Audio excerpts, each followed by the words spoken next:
it's not that easy getting land. It's not that easy having your dreams. I was driving up here and I was like, this is a very surreal moment for me.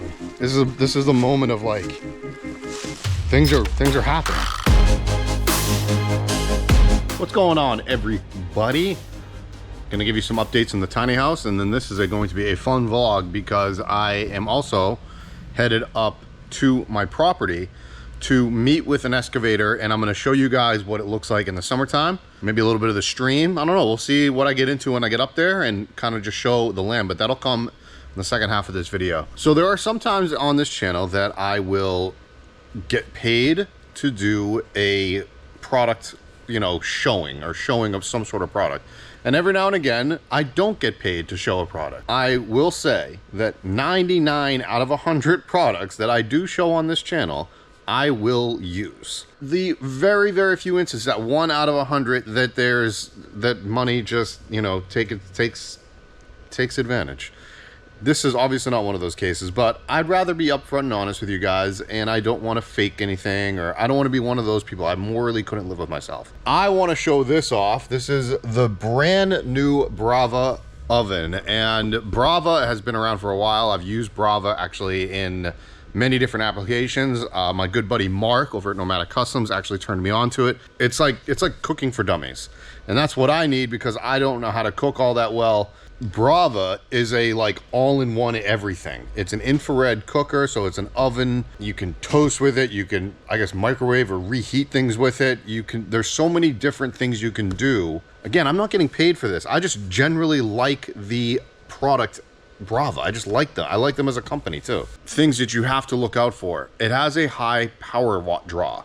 It has an 1800 watt draw. An induction on high is also 1800 watts. So it's going to pull around the same amount of power that an induction cooktop does. A massive pro is I can cook like meat or poultry and then like a vegetable at the same time because they have zone cooking in there.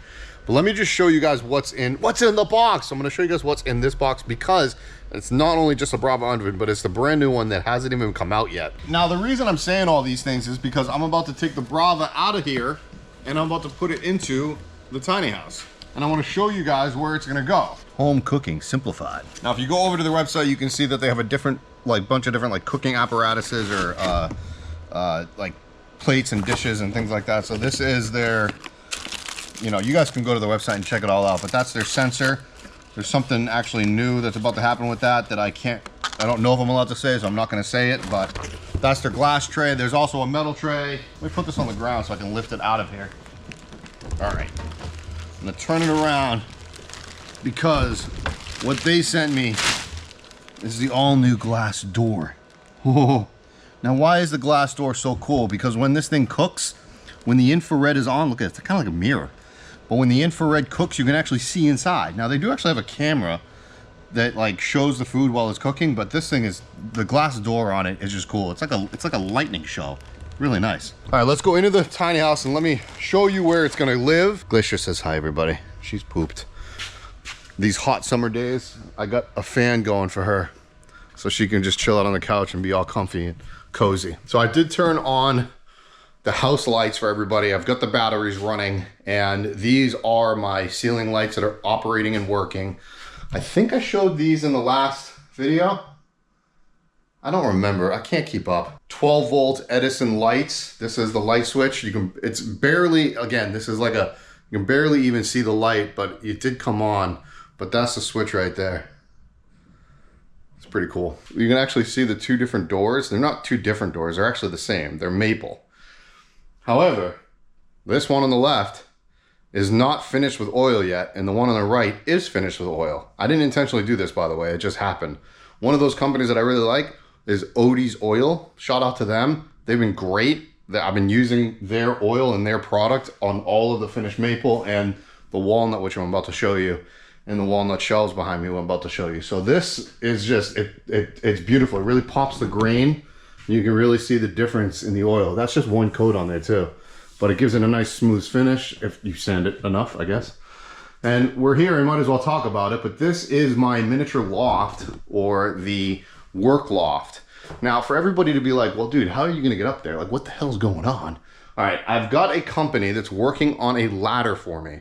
This ladder is going to be a dual purpose ladder. It's going to be a ladder to function for me to get up there, as well as to get up into my loft space. I'll have an industrial pipe here to be able to hook the ladder onto, and I'll have another pipe up there on that maple board that will also have a place to hook the pipe onto, or the ladder onto. This cardboard cutout is actually the size of the TV that I'm going to purchase, and that will be right there on the TV mount. Boom. The ladder will sit here, and it'll angle downward right here, and I'll be able to step up and then get up into my loft space, or calling it my mini loft or my office space. Now, why is it so important to me to have kind of like a loft space that is just different? Like, why not just work at my bar? Like, for me, it's a mental thing.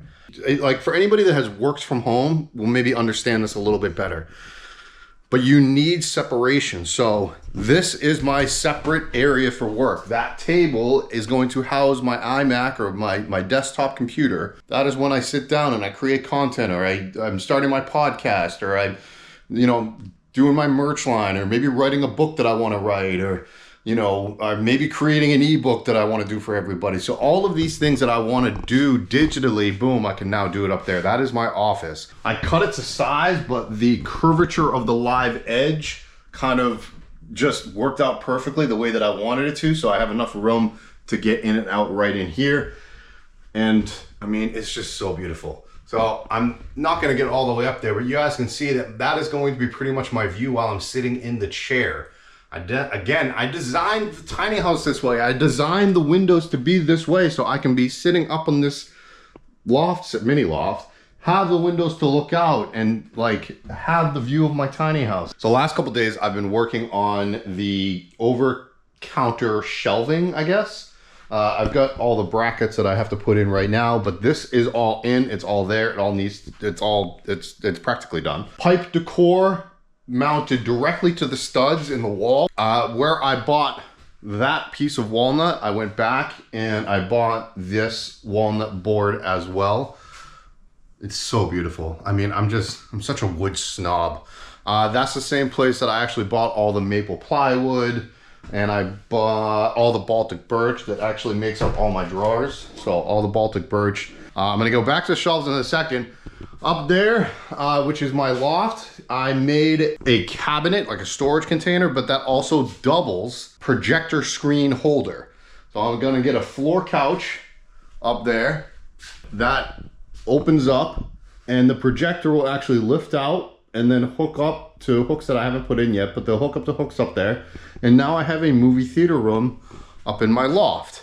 It'll also be a flex space, whether if I just want to just lounge out. If I have guests that need sleeping, that also can house a guest to sleep there. This is where the Brava is gonna live. I specifically had the countertop people cut the counter exactly to this dimension, and we're gonna show you why in a minute. To finish off the upper shelves, I put in lighting behind. I have one light pointing up, one light pointing down. Even though a little bit of light obviously just comes through in the middle, totally fine. But having it this way really accentuates the wall theory panels that I put on. It really shows like the texture that are in these wall theory panels by having the light right up against it. I mean, I think it turned out absolutely beautiful. I'm loving how the upper shelves have turned out. I use that Odie's oil on this as well. I mean, it's beautiful, beautiful walnut. I think the contrast with the walnut, with the washed fake concrete from Wall Theory just turned out super beautiful with the brick accent. And then obviously to separate space yet again in such a small space, you want to differentiate, like my living room and my bedroom have maple, whereas my office will have like a walnut. And then obviously my kitchen has different tones as well from the living space. And then the bathroom is going to be completely different. Now, I haven't really touched the bathroom, so I can't really show you all that much, but I'm going to be tackling the bathroom pretty much in the next vlog, like next week's. So hopefully I get a lot done in here because I'm running out of time, everybody. Okay, well, I obviously put an outlet underneath the counter for that to be plugged into. I can't not do that. That's kind of obvious, right? Each one of the kitchen outlets are on their own separate breaker. I think that has to do with code, I think. So this is the Brava in all its glory. Like I said, it's very mirror. I probably, if I take off this, well, the tape is right here. Let me just cut the tape. Oh, all right. And there it goes. Now I'm gonna have to peel that tape off, but the trays go right in here. This is infrared cooking, like I said, guys. And that's all. I mean, that is it. Like, seriously.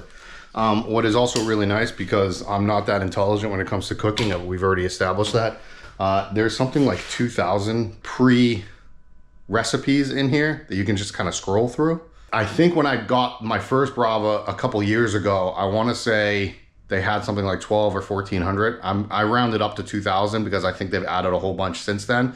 I could be wrong with that number, but it's somewhere between 1,200 to 2,000 pre-programmed. That's the word I was looking for. Pre-programmed, you know, meals in there. I highly, highly recommend a Brava, especially in a small space like this, because that is an all-in-one cooker. I don't have to worry about anything else. I'm probably gonna have a cooktop for just in case. I don't know if I'll have an Instapot, but I'll probably have like a portable induction just in case. But again, probably not gonna need it. That does everything I want it to do. Plain and simple. Obviously, I had to vent this back area, so I vented quite a bit in there to make sure that it can have enough ventilation, so make sure you follow all the guidelines for all the ventilation as well. All right, let's go to the land and check that out. Up in Maine, up at my property, what's actually behind me right now is not my property. It's my neighbor's property, or my neighbor's land. They just have a small little access thingamajiggy there. And I drove all the way up here from where I'm living right now, which is down in the Boston area, to come and meet with an excavating company and to map out a driveway to put stakes in the ground and figure all that out, figure out what I'm gonna have to pay for that, a landing pad for the tiny house. So I'm doing all that today. I need to get an address. So to have an address, to get all that, you need to go through all the tax map, and you have to go through all the rigmarole of getting all that done and contacting the town hall or city hall, and in my case it's the town hall. So once I do all this today, I'll be able to have an actual address. I'll have a quote from a excavating company to put in a driveway and a landing pad. Recently, I just got a quote for a water well drilling. That was $13,000. Happy to share that with everybody. Probably gonna go with them, but the thing is with that is they are so busy that I'm probably not going to get a water well until 2024.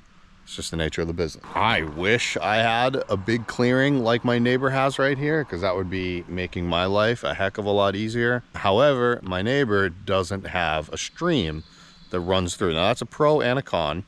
So I'm gonna show you all that when I go over to the property, but definitely a lot to digest. After I meet with the gentleman from the excavating company, I will then bring you guys onto property and show you the lushness in the summertime and what it can look like. I just met with the two awesome guys that own this, you know, local excavating company that have to move, you know, boulders like this and cut trees down and make a driveway for me and hard pack gravel and all that good jazz. Said they're gonna get a quote to me later today. I'm extremely worried about it.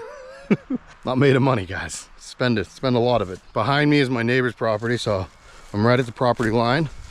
So I'll turn around here and I'll show you guys kind of what's going on. I've got, I don't know if you can see it over there, but there's some orange tape. That's kind of where the tiny house would sit. Do clearing a driveway that would come all like this, all the way down to the road is about 40 some odd feet over that way, maybe 50 feet that way. Come up, tiny house. And then I have a stream over there, a lot more land going up that way. So there's a lot happening. They seem very confident on the ability to do what needs to be done. It doesn't seem that difficult, but it's kind of like, it doesn't seem that difficult to build a house either, but it's obviously very difficult. Tiny house would be, the door would actually be right here, the side door, the front door, right? Which would, if you know the orientation of my tiny, which I don't expect you to know it, but side door's right there, which means that would be the passenger side. The tongue would be facing that way, and the roof pitch is going up like that, which means that direction is south. I believe then if that is south, north is behind us, which makes that west and that east. So the sun will rise here and come up there. Why am I talking about that? Because it's important for solar. So my solar panels will be on the downward pitch of my tiny. So I'm gonna have to do a little bit of clearing over here to make sure that my solar panels will always have sun on them. I've got soil testing done for a septic system, and I've got a water well people that I already said that they are gonna have to put a water well back over in this corner over here. I definitely have a lot of work cut out for me. It's not that easy getting land. It's not that easy having your dreams. Although the moment I was driving up here and I was like, this is a very surreal moment for me, because this is the moment of like, things are happening. I did run into a small issue because I asked them to give me a rough estimate on a time frame. By the way, this is where the tiny would be. I asked them a rough estimate on a time frame, and they were like, yeah, October. Well, my lease ends at the end of August, so September, so that means I gotta find a place to put my tiny house for a month. I was also talking about the orientation of the tiny because I've got those windows up on my, I call them the northern windows, the north side of the tiny house. My office is right up in this upper corner up here, which means I will be able to look out that way, and it's going to be just absolutely glorious. Let me make my way over to the stream. Now I can talk to you guys about what I have for these other like big dreams of mine and things that I want to do. But again, I'm not going to know that until I truly start like here and I really embrace where I am and in my land and everything. So they got a ton of rain recently.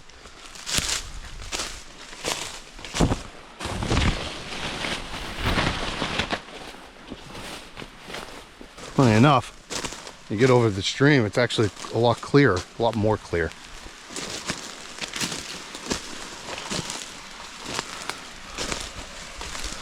All right. Now you guys probably didn't hear it on the camera, but I was able to hear this noise from where the tiny house is. It's a very soothing sound. I also own property on the other side, like I own this over here as well. Now that is extremely shaded, which is why I'm not putting the tiny house over here. Eventually, I'm hoping by middle of 24, I can start to clear this area, and that's where my shop space will be. That's where my garage will be. Walk across the stream, that was not difficult, obviously. This is why I'm calling my tiny house Loft in the Woods, because look, this is woods everywhere. I'm in the woods. If this area had more sun, I would 100% put my tiny house over here. It's a lot more level, but the 75-foot setback from the stream really doesn't give me a lot of room over here to do a lot of stuff. So my garage is going to be as big as it can be, but I'm pretty much standing where the garage is going to be. It's a little bit of close to 75 feet where I'm standing right now.